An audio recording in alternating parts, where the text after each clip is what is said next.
आज आपण वयस्कर कस्टमरच्या साध्या फोरटक्स ब्लाऊजचं पेपर कटिंग करणार आहोत.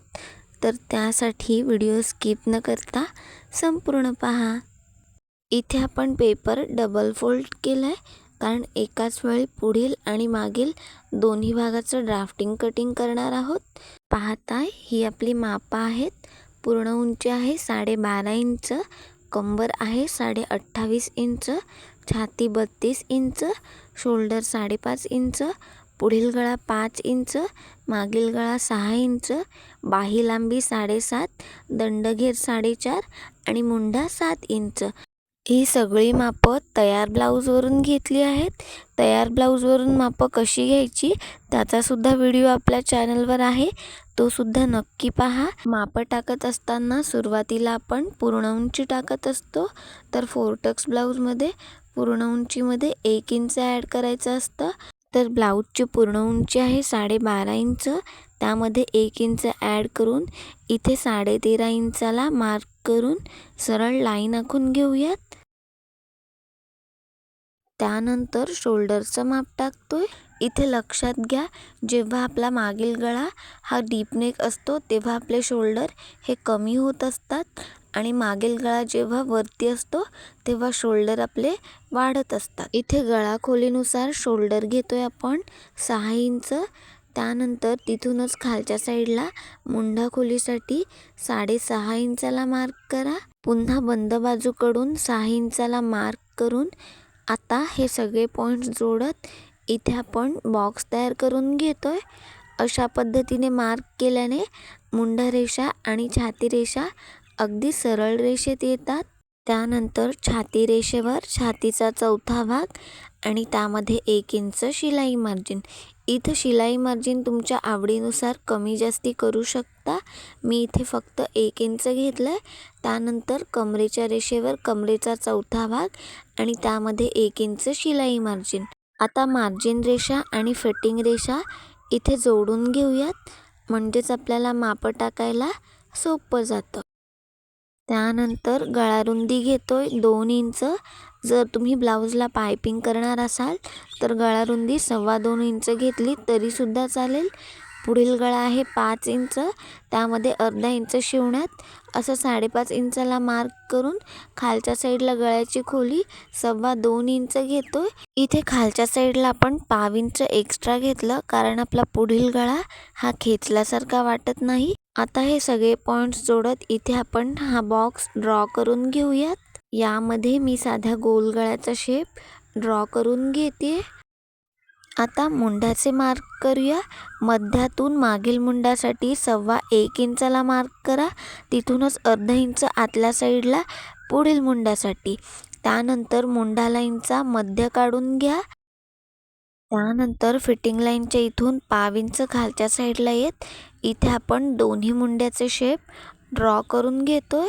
जिथे आपण मुंढा लाईनचा मध्य काढला तिथे आपण दोन्ही शेप जोडून घेतले.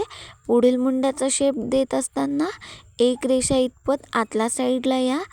आता आपण योकपट्टीचा मार्क करतोय. फिटिंग लाईनच्या इथून 2.25 इंचाला मार्क करा. त्यानंतर आयहुक पट्टीच्या इथे 2.25 इंचाला मार्क करून हे दोन्ही पॉईंट्स जोडत इथे आपण सरळ लाईन आखून घेतोय. त्यानंतर आयहुक पट्टीच्या बाजूने छातीच्या 10व्या भागाला मार्क करायचा आहे. 32 छातीनुसार इथे आपण 3.2 इंचाला मार्क करतोय. त्यानंतर रेषेच्या वरच्या साईडला 1.25 इंचाला मार्क करा. आता हे दोन्ही पॉईंट्स जोडत इथे आपण क्रॉस आकारात योकपट्टीचा शेप ड्रॉ करून घेतोय. आयहुक पट्टीच्या बाजूने योकपट्टीचा शेप गोल आकारात दिल्याने ब्लाऊज छातीला फिटिंगला अगदी परफेक्ट बसतो. त्यामुळे योकपट्टीचा शेप नेहमी मापानुसार आणि अशा पद्धतीने गोल आकारात द्यायचा. आता सगळ्यात महत्त्वाचं ब्लाऊजचे फोरटक्स कसे घ्यायचे ते पाहूयात. आपला पहिला टक्स हा शोल्डर पट्टीच्या इथून घेत असतो आणि त्यालाच जोडून दुसरा टक्स आयहुक पट्टीच्या इथून घेत असतो. तर आपल्या छातीचा 10वा भाग आहे 3.2 इंच आणि आयुक पट्टी शिलाई करण्यासाठी 5 इंच एक्स्ट्रा लागणार आहे। तर आयुक पट्टीच्या इथला टक्स आपण 3.5 इंच घेतोय। आयुक पट्टीच्या बाजूने योक पट्टीवर 3.5 इंचाला मार्क करून घ्या। त्यानंतर शोल्डर पट्टीच्या इथून जिथे आपण टक्ससाठी मार्क केलंय तिथपर्यंत सरळ टेप ठेवून घ्या। इथे 32 छातीनुसार आपल्या छातीचा चौथा भाग आहे 8 इंच आणि त्यामध्ये आपल्याला 1.25 इंच ॲड करायचं आहे, म्हणजेच इथे आपण 9.25 इंच घेतलं। त्यानंतर छाती आणि कमरेच्या मापानुसार इथे आपण आडव्या टक्समधलं एकूण अंतर हे 1.5 इंच घेणार आहोत, म्हणजेच दोन्ही बाजूला 1.25 इंचाला मार्क करून घ्या। इथे आपल्या छाती आणि कमरेमधलं अंतर हे 6 इंचापेक्षा जास्ती असतं, तर हा टक्स आपला वाढला असता। आता इथे आपण हा टक्स ड्रॉ करून घेऊयात। लक्षात घ्या 4 टक्स ब्लाऊजमध्ये छाती आणि कमरेच्या मापानुसार टक्सची उंची आणि रुंदी ही वाढत असते। आता सगळ्यात महत्त्वाचं, आपण जो 1.5 इंचाचा टक्स घेतला आहे तो आपल्याला पुढे वाढवून घ्यायचा आहे। पट्टीच्या वरच्या साईडला 1.5 इंचाला मार्क करून त्यानंतर मुंडा लाईनच्या इथे अर्धा इंचाला मार्क करून आता हे पॉइंट्स जोडत इथे आपण ड्रॉ करून घेऊयात। टक्स मार्क करून झाल्यानंतर हे मार्जिन वाढवायला विसरायचं नाही, नाहीतर मग आपला पुढील भाग हा शिवण्यात कमी येतो। आता जे उरलेले 3 टक्स आहेत ते मार्क करायला जर कठीण जात असेल तर त्यासाठी एक सोपी पद्धत पाहतोय। बंद बाजूकडून 3.25 इंचाला मार्क करून घ्या। त्यानंतर आयुक पट्टीच्या बाजूला 2 इंचाला मार्क करून हे दोन्ही पॉइंट्स जोडत इथे आपण क्रॉस लाईन ड्रॉ करून घेतो। सुरुवातीला डॉटेड लाईनमध्ये ड्रॉ करा, म्हणजेच तुमच्या लक्षात येईल। आता आपल्या मेन टक्सवरून फिटिंग लाईनच्या बाजूच्या रेषेवर 2 इंचाला मार्क करून घ्या। त्यानंतर आयुक पट्टीच्या बाजूला 1.5 इंचाला मार्क करून घ्या। पुन्हा चौथ्या टक्ससाठी मेन टक्सवरून मुंडा लाईनच्या बाजूला 1.5 इंचाला मार्क करून घ्या। आता हे तिन्ही टक्स ड्रॉ करण्यासाठी अर्धा इंचाचं अंतर घ्यायचं आहे, म्हणजेच दोन्ही बाजूला 1/2 इंचाला मार्क करून घ्या। आपलं एकूण अंतर हे अर्धा इंच आलं पाहिजे। त्यानंतर हे टक्स ड्रॉ करून घेतोय। अशा पद्धतीने क्रॉस लाईन आखल्याने टक्स मार्क करायला सोपं जातं। त्याचसोबत आपले टक्स हे परफेक्ट येतात आणि त्यामुळे ब्लाऊज फिटिंगला अगदी परफेक्ट बसतो। आता आपला चौथा टक्स मुंड्यामध्ये जोडून घ्या। पहा, आपल्याला सरळ लाईन आखून घ्यायची आहे।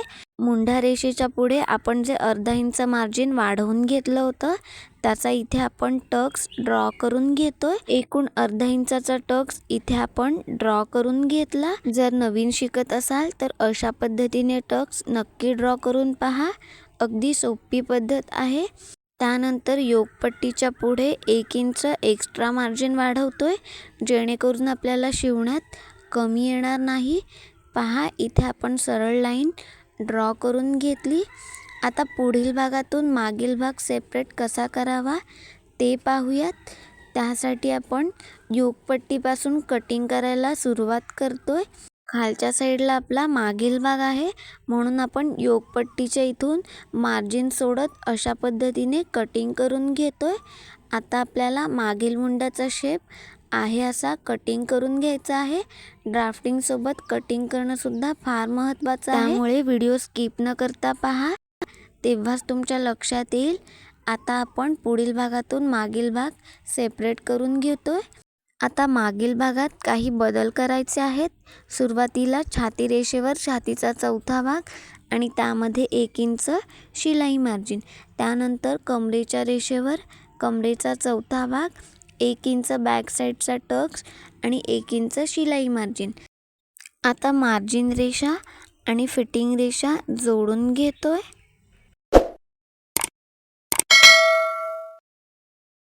त्यानंतर गळा रुंदी घेतली होती 2 इंच, मागील गळ्याची खोली आहे 6 इंच आणि त्यामध्ये अर्धा इंच शिवण्यात असं 6.5 इंचाला मार्क करून बंद बाजूकडून 2.5 इंचाला मार्क करून इथे हा बॉक्स ड्रॉ करून घेतोय।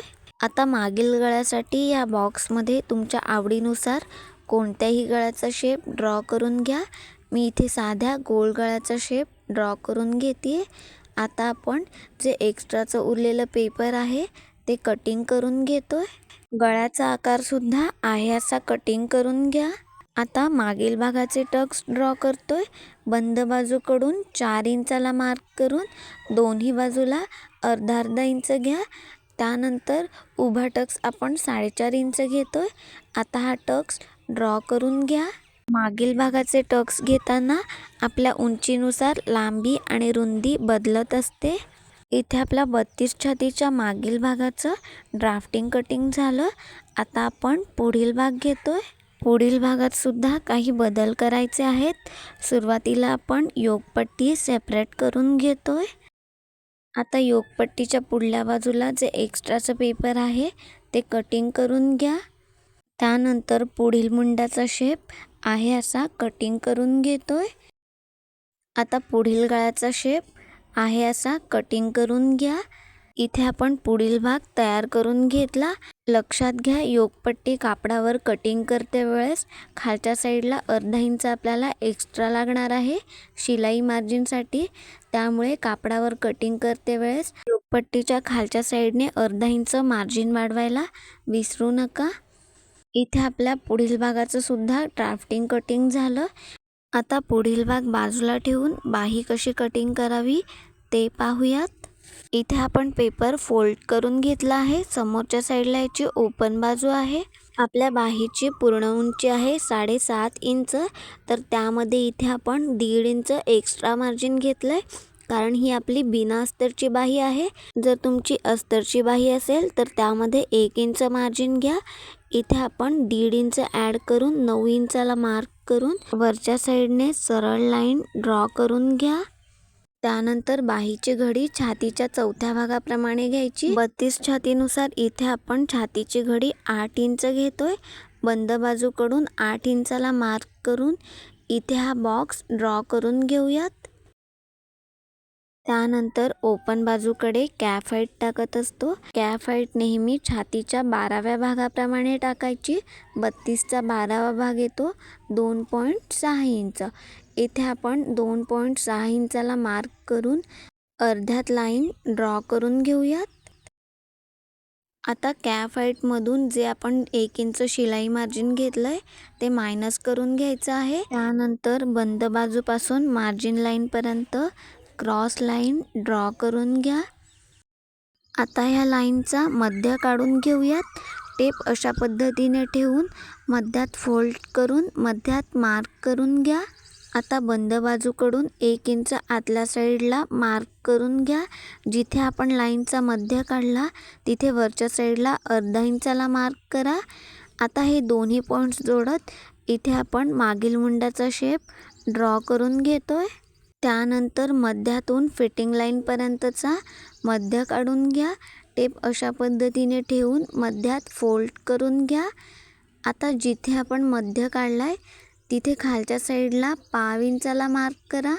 आता हे तिन्ही पॉईंट्स जोडत इथे आपण पुढील मुंड्याचा शेप ड्रॉ करून घेतोय. आता बॉटमला तुमचा जो काही दंडगेर असेल तो आणि त्यामध्ये 1 इंच शिलाई मार्जिन.